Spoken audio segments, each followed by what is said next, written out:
For today's video, marami na akong nakikita sa comment section na medyo skeptical pa rin talaga sila about digital banks. And I don't judge them. It's their preference. Pero there are some misconceptions kasi about digital and online banks. And yun yung gusto kong pag-usapan natin today. Yung 10 common misconceptions about digital or online banks. So samahan niyo ako pag-usapan natin yan.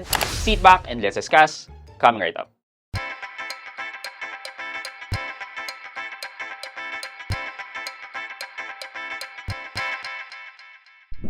Hi guys, this is Pat and you're in Pat Quintos Review TV.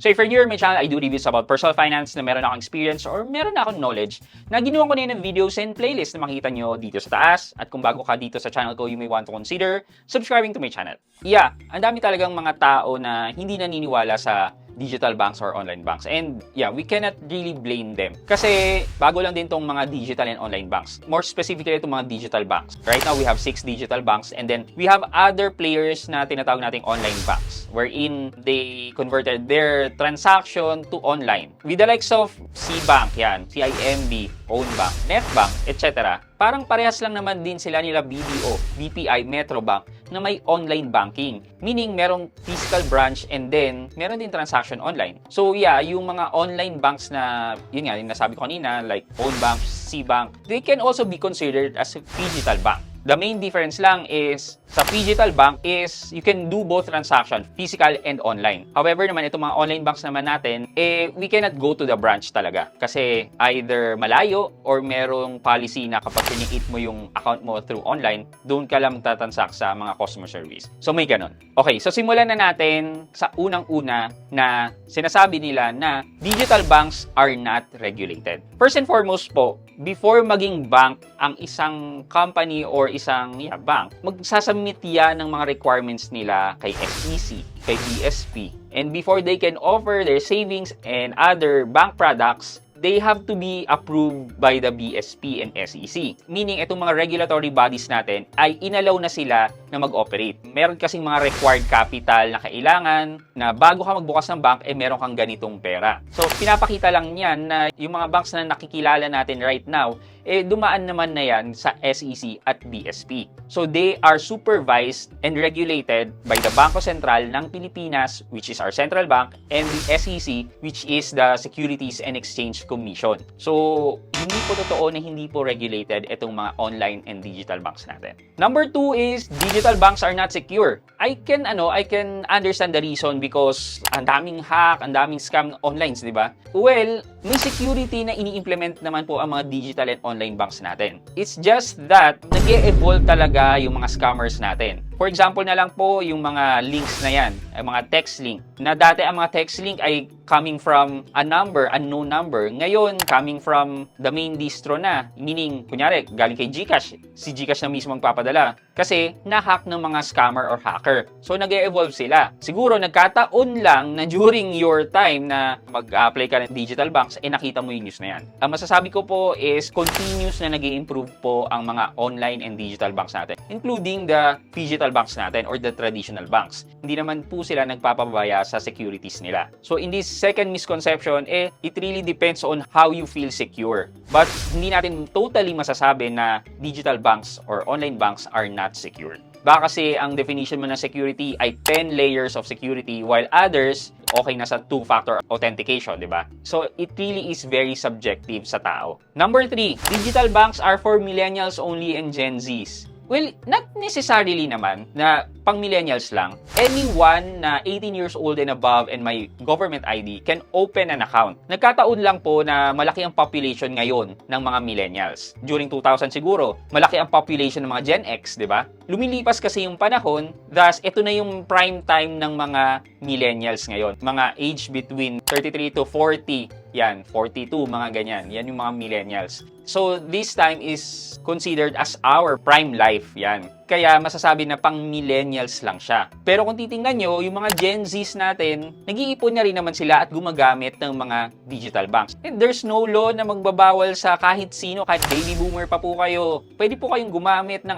digital and online banks. It is more convenient pa nga para sa inyo dahil hindi nyo na kailangan pumunta sa branch, di ba? Number 4, digital banks have limited service. Sort of, because hindi lahat na magagawa mo sa traditional banks ay magagawa mo sa online banks. For example na lang, pagpapalit ng dilapidated na bills, di ba? Yeah, syempre hindi mo magagawa yan sa mga online or digital banks. Kailangan mong gawin yan sa traditional banks. But yung main services, yung core services, they are present with the digital and online banks. Siguro masasabi ko na lang with the exception of customer service, dun medyo kailangan talaga mag-improve ng mga digital and online banks. At pinag-usapan na rin lang natin ang customer service. Number 5 is digital bank lacks customer support. Yes, digital banks may lack customer support because it's not the support we are looking for. Nakasanayan kasi talaga natin ang face-to-face or via phone na customer support. Well, because of the shift in digital and online, email na ang customer support. And yeah, may mga banks pa rin, online and digital banks na nag-offer ng phone support pero medyo they could do better sa phone support. Pero dahil online and digital bank sila, the transaction is also digital, which is email and chat. So, hindi natin masasabi na wala silang customer support. Ang masasabi ko lang is baka kasi hindi yan yung hinahanap mong customer support, which is the face-to-face and the phone support. But you can still get support from them via email and chat nga lang. At the same time, itong email and chat natin is sometimes they are 24/7. Kumporme kung gaano kalaki yung bank. Like for example, si Maya,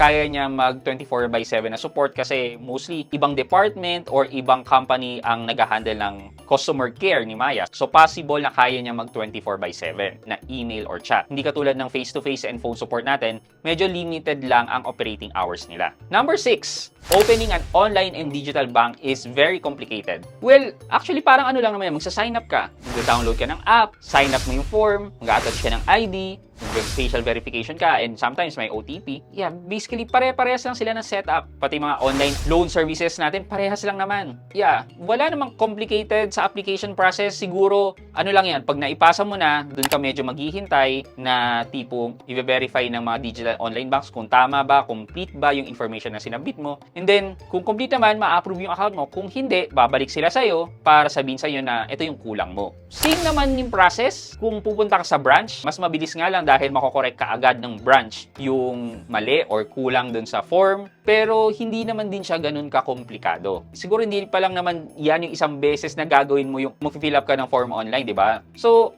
I don't see any complicated process naman dito sa pag-fill up or pag-a-apply ng accounts online. Number 7, digital bank charges higher fees. Yan. Hindi po totoo to.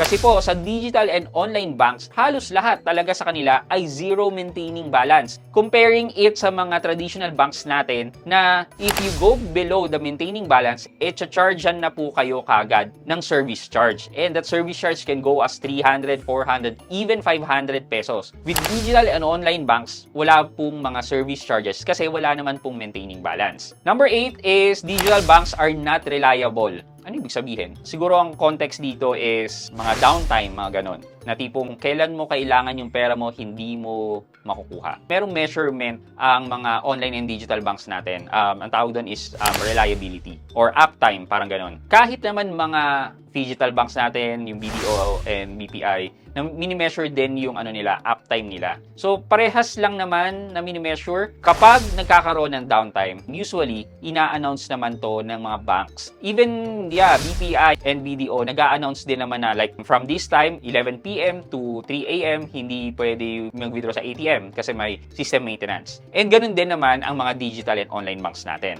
Nag-a-announce din naman sila ng mga downtime nila. For example, sa Cbank, mag-a-announce sila na hindi pwede yung InstaPay right now. Pero meron din naman silang alternative. Pwede kang mag-PesoNet. Though the PesoNet, hindi siya real-time. You may want to check the announcement and schedule your transaction ahead of the downtime. And again, sabi ko nga, parehas lang naman din sila. Pinagkaiba lang ng traditional banks is that pag down ang online system nila, you can try going to the branch and physically withdrawing sa mga teller. Yun yung advantage nila. Pero kung down talaga ang internet din ng branch, you can only withdraw your money dun sa branch na kung saan ka nag-open ng account. Pero for example, kunyari, nagpunta ako ng Boracay, tapos mag-withdraw ko, down yung ATM, tapos sinabi nung counter na down din sila, hindi ako pwede mag-over the counter. Kasi ng internet. Hindi nila makikita yung account ko. Yun naman din ang limitation ng mga traditional banks natin. Number 9 is digital banks or online banks are only for people with smartphones. Inisip ko kung totoo.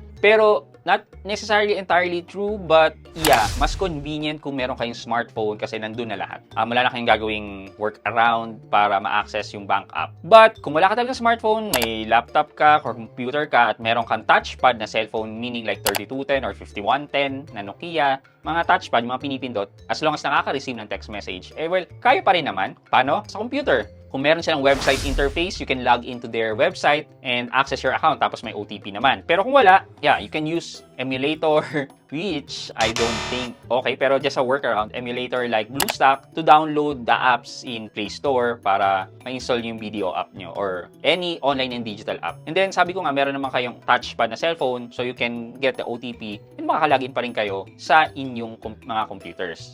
Sabi ko nga, it's not entirely true, but it is more convenient kung meron kayong smartphone. Number 10, last but not the least, sabi nila, digital banks are not suitable for large transaction. Large transaction like, kunyari, 1 million ba? Meron naman, nakakapag-transfer naman, hindi nga lang through InstaPay, but through PesoNet. Sa PesoNet, medyo mas mabagal, merong banking hours na tinitingnan at saka merong mga cut-off time. Pwede pa rin, kahit 5 million pa nga yan pwedeng dumaan yan sa PesoNet. Yun lang, kailangan mo lang i-expect na hindi siya ganun ka real-time katulad ng InstaPay. Kasi sa InstaPay guys, di ba, 50,000 lang yung matatransact mo on one go. Yung InstaPay naman, ginagamit din naman yan ng mga traditional banks natin na may online presence, di ba? Pero kung ang sinasabi natin is pupunta ka sa bank para mag-withdraw ng malaking amount or pupunta ka sa bank para magpa-convert into manager's check, yes, tama naman po yun. Dahil hindi yun ang core service ng online and digital banks natin, mas panalo nga ang mga traditional banks natin. Pero meron pa ring option if you really want to do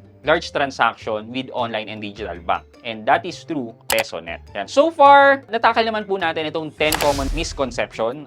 May katotohanan yung ibang sinasabi, pero somehow, kung ang pag-uusapan natin ay mga core services ng mga online and digital banks naman natin, nakaka-cope up naman po sila. And again, nakadepende na lang din po ito sa mga tao na ano yung standard nila when we're talking about banking service. So sana may napulot po kayo information for today's video. For our question of the day po, kayo po, ano yung unang misconception nyo about our online and digital banks natin? Na-correct po ba yan or hindi? Let me know sa comment section sa baba at may chance po kayo manalo ng 1,000 pesos sa ating weekly GCash giveaway. Yun lamang po for today's video, but before we end this video, mag-shoutout po muna tayo at shoutout kay at Arlie Pabilona. Sabi niya, for me, is a credit card with good benefits with low credit limit. Hello bro, maybe you can shout me on your next vlog in the future for I am a card holder too and watching your vlogs. God bless. Ayan, wow. At Arlie Pabilona, shoutout po sa inyo. Salamat po sa panonood at pagsuporta ng aking mga content at ng aking channel. Thank you so much. I hope you like this video. Leave a thumbs up, and if not, wala nang problema dyan, but continue to support me by subscribing to my channel by clicking the subscribe button and also the bell button sa tabing subscribe para makareceive kayo ng latest notification sa lahat ng upload ko. Again guys, this is Pat Quinto and you're in Pat Quinto's Review TV. Bye-bye!